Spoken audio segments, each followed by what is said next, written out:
Red Dead Redemption 2 has been out for 5 years now, and there's a whole lot of information that many long-term fans still don't know. In this video, I'll be going over 15 obscure Red Dead Redemption 2 facts that may just make your balls shrink in the cold. I'm going to start off with the shortest and most insignificant fact. In most shootout missions, you can go into the stores and loot stuff off of the shelves. As long as you go outside and protect your comrades every now and then, you can stock up on whatever you want for free without losing any honor. And I don't know about you guys, but I could always use baked beans. Infinite baked beans. One of Red Dead Redemption 1's most iconic characters is Seth Byers, the grave robber who lost his mind, talks to the dead, and washes himself about as much as you do. He didn't appear in Red Dead Redemption 2 story mode at all. However, there is a model for him intended for Red Dead Online that has been in the game files for about 3 years now. The Red Dead 2 model for him looks a lot younger and can be accessed with the Rampage trainer. Like many things in Rockstar games though, Seth never made it into any update and is cut content. In one of the many side missions Red Dead 2 has to offer,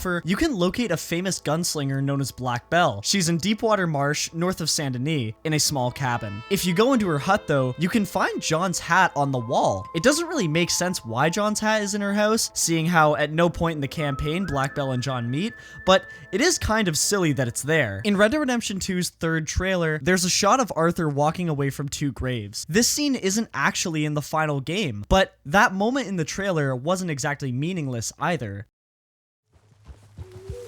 You know, I had a son once, years ago. Don't talk about him much.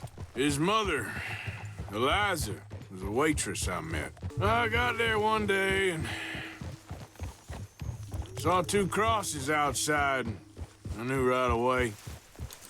Turned out some bastards had come through. Robbed them. So this moment in the trailer was most definitely foreshadowing that one day Arthur would be walking away from his family, buried 6 feet under.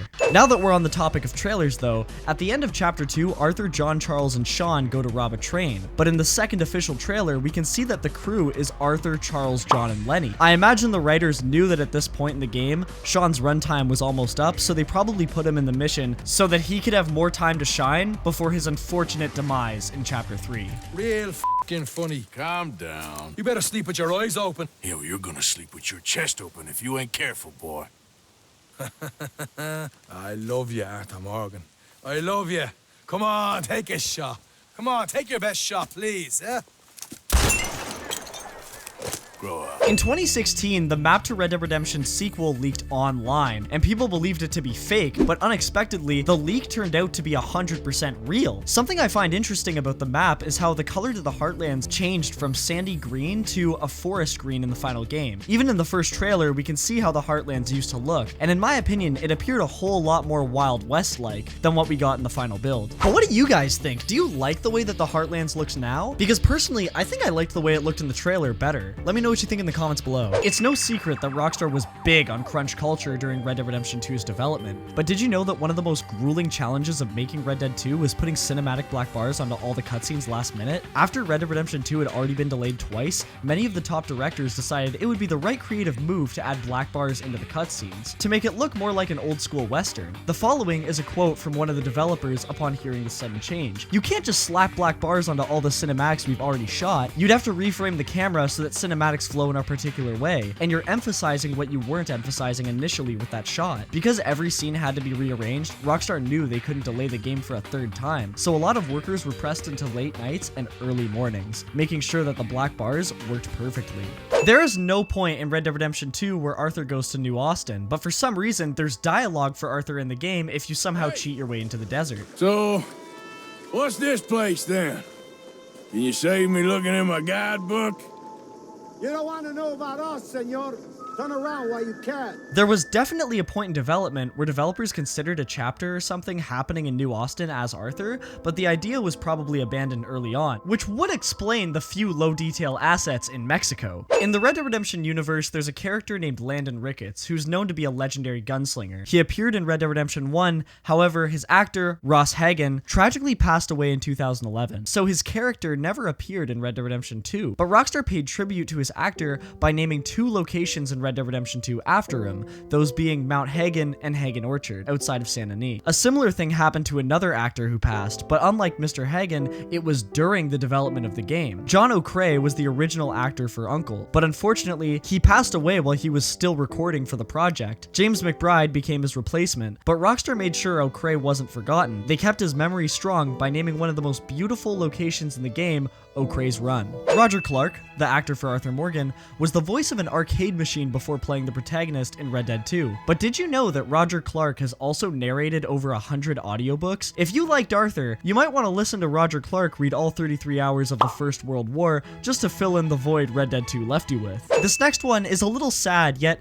beautiful at the same time. Urian was a terminally ill Rockstar Games fan. Unfortunately, he was entering the last stage of his life before he could see Red Dead Redemption 2 reach store shelves. His father called the people at Rockstar Netherlands asking if his son could play the game before he passes, and eventually 2 developers came down to visit Urian and let him play the game before anybody else did. Rockstar is known to be a secretive company, but I think that it is so amazing that the developers would do that for a sick fan. They sat with him and talked about the game while he played for the entire afternoon, and then left at the end of the day. What an incredible opportunity Urian had before unfortunately losing his life to neurofibromatosis.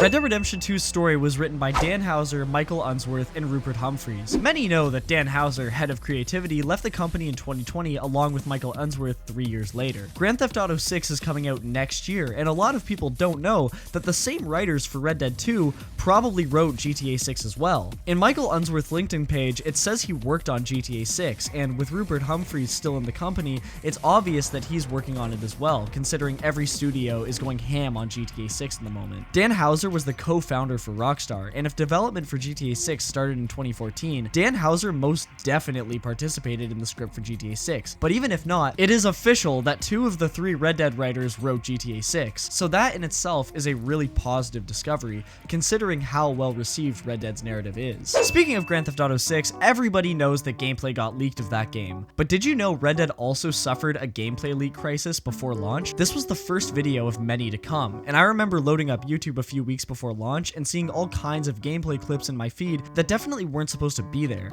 The truth is, gameplay leaks have always been a sore spot for Rockstar. Who made you the messiah to these lost souls you've led so horribly astray? I'm nothing but a seeker, Mr. Milton. You ain't much of anything more than a killer, Mr. Vanderlinde. The Pinkerton National Detective Agency was founded by Alan Pinkerton in 1850, and the Pinkertons are one of the main antagonists of Red Dead Redemption 2. Shortly after the game's release, the Pinkertons' parent company, Securitas AB, I think I'm pronouncing that right, filed a lawsuit against Rockstar for portraying them in a negative light. Can I just say something though? The Pinkertons were not portrayed in a negative light in Red Dead Redemption 2. You play as bad people. The Vanderlinde gang are murderers and thieves. The Pinkertons trying to stop a group of murderers and thieves was not a bad portrayal. I think it was an accurate portrayal. There were numerous occasions where Agent Milton tried to reason with the gang in a peaceful manner, and considering how many innocent people lost their lives to members of Dutch's gang, it's commendable that a whole team of them didn't kill the gang on sight. In Red Dead Redemption 2, the Pinkertons may be the people you're trying to escape from, but from the perspective of a regular Joe who doesn't partake in gang activities, the Pinkertons were never written in a negative light. More than anything, this is evident that Securitas AB simply doesn't understand Red Dead Redemption 2. Securitas dismissed the lawsuit in 2019 and came to an agreement with Rockstar outside of court. As perfect as Red Dead Redemption 2 is, it actually has a few plot holes that conflict with the lore. That's the barn over there. Paul built it himself when I was just a little girl. And considering she said that in 1910, and Bonnie is a grown woman in Red Dead Redemption 1, the barn definitely should have been built by 1899, and definitely should have been built by 1907. So that was 15 facts about Red Dead Redemption 2. Did your balls shrink? Did you learn anything? Or should I delete my channel and never show my ugly mug here again? Also, if you know any interesting Red Dead Redemption 2 facts, feel free to share them. There's always discussion going on in the comment sections, and there's nothing wrong with participating in it. Thank you guys so much for taking time out of your day to watch this video, and make sure to have a good one.